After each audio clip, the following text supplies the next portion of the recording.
Charlie Siem, classical violinist. Favorite cigar? Charlie Siem, classical violinist. Pater Has Millefleur. If you live the whirlwind existence of the classical violinist Charlie Siem, you smoke a cigar when you can.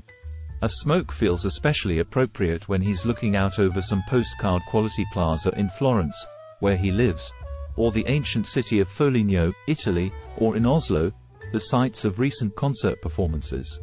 Cigars are mediative, he says, explaining how they heighten his experience of leisure. I usually have no more than one cigar a day around 6 p.m. or after lunch, if there is sunshine outside.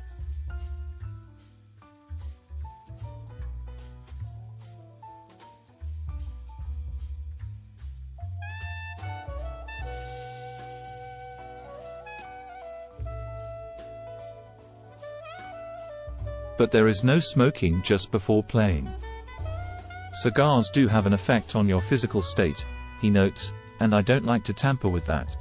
A virtuoso whose violin playing ranges from Beethoven to Brahms with equal facility, 36-year-old Siem has a range of tobacco tastes from the diminutive Pater Has Millefleur to the long violin like Paul Larranaga Monte Carlo.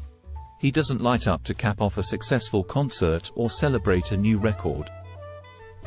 It's more habitual than celebratory, he explains. Cigars, along with reading and exercising, have always been a respite from the business of his life.